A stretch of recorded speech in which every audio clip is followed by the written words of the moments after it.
పితా పుత్ర పవిత్రాత్మ నామమున ఆమెన్. అందరికీ శుభోదయం. జ్ఞానవానికి స్వాగతం, సుస్వాగతం. ప్రియ సహోదరి సహోదరులారా, ఈరోజు మనము రాజుల దినచర్య 2వ గ్రంథంలోని మొదటి 5 అధ్యాయముల గురించి ధ్యానించుదాం.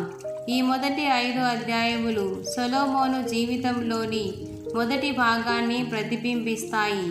అవి ఏమనగా దైవభక్తి, విజ్ఞానము, పరిశుద్ధత మరియు దేవునికి అంకితభావము. మరి మొదటి అధ్యాయంలో చూసినట్లయితే దావీదు రాజు మరణించాక అతని కుమారుడైన సొలొమోను సింహాసనాన్ని అధిష్ఠించాడు. గిబియోనులో ఉన్న ఉత్థాన బలిపీఠం పైన దేవునికి వందలాది బలులను అర్పించాడు. కనుక దేవుడు అతనికి దర్శనమిచ్చి ఏమి కావాలో కోరుకోమన్నాడు. అప్పుడు సొలొమోను రాజు, నాకు ధనము శక్తి కాదు, విజ్ఞానాన్ని ప్రసాదించమని కోరుకున్నాడు. అప్పుడు దేవుడు సంతోషించి విజ్ఞానంతో పాటు ధనము మరియు మహిమను కూడా ప్రసాదించాడు. ఇక 2వ అధ్యాయం నుండి 5వ అధ్యాయం వరకు చూసినట్లయితే సొలొమోను దేవాలయాన్ని నిర్మించడానికి సన్నాహాలు చేయుట. సొలొమోను దేవుని మందిరాన్ని నిర్మించాలనే తలంపుతో ఒక పెద్ద ప్రణాళికను సిద్ధపరిచాడు. తైరూస్ రాజైన హురాంని సంప్రదించి గొప్ప నైపుణ్యం గల కార్మికులను, మంచి కలపను అందించాలని కోరాడు. మరి ఈ మందిర నిర్మాణం దేవునికి గౌరవం చేకూర్చేలా ఉండాలని తపనతో మరియు దృఢ సంకల్పముతో 70,000 మంది కూలీలను, 80,000 మంది శిల్పులను, 3,600 మంది కార్యనిర్వాహకులను నియమించాడు. ఈ మందిరాన్ని యెరూషలేంలోని మోరియా పర్వతంపై ప్రారంభించాడు. ఇదే స్థలం ఆదికాండంలో చెప్పబడినట్లుగా అబ్రహాము తన కుమారుడు ఇస్సాకును త్యాగం చేయబోయినది.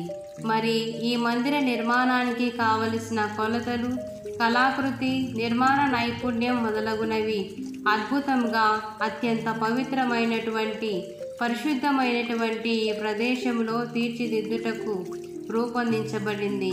తరువాత ఈ మందిరంలో శుద్ధీకరణ కొరకు కావలసిన సామాగ్రి, గణితభరితమైన బంగారు సామాగ్రి, కంచు బేసిన్లు, పీఠాలు, దీపస్తంభాలు, 11 లాంపులు, బంగారు పూజాపీఠం, ఇతర పాత్రలు కూడా రూపొందించబడ్డాయి.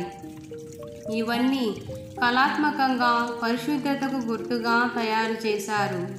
ఒడంబడిక కప్పబడిన పేటికను అతి పరిశుద్ధ స్థలంలో రూపొందించారు. మందిర నిర్మాణం తదుపరి లేవీయులు వాద్యాలతో, గానాలతో దేవునికి మహిమాస్తుతులు చెల్లించారు. ఈ మందిరంలో దేవుని ఉనికి అత్యంత బలంగా వ్యక్తీకరించబడింది. దేవునికి స్తుతియాగం సమర్పించినప్పుడు మేఘం ఈ మందిరాన్ని కప్పివేస్తుంది. అంటే దీని అర్థం దేవుని మహిమ అక్కడికి చేరినట్లుగా సూచన. అప్పుడు యాజకులు సేవ చేయలేకపోయేవారు. కనుక ప్రియ సహోదరి సహోదరులారా, దేవుని ఆలయం అంత పవిత్రమైనది. దేవుని మహిమ ఎక్కడైతే ఆహ్వానించబడుతుందో అక్కడ ఆయన వాసం చేస్తాడు. సొలొమోను వలె మనం దేవుని ముందు మనస్ఫూర్తిగా ప్రార్థించినప్పుడు ఆయన శ్రద్ధతో ఆలకించి దీవించి ఆశీర్వదించును. మరి మన ఆత్మీయ జీవితంలో దేవుని ఉనికి కోసం పాటించవలసినది నిస్వార్థ ప్రార్థన, పవిత్రత మరియు స్మరణ. ఇవి పాటించినట్లయితే దేవుని మహిమ మన హృదయాన్ని తాకుతుంది. అప్పుడు మన ఆత్మ రమణీయంగా మారును. ఆమెన్.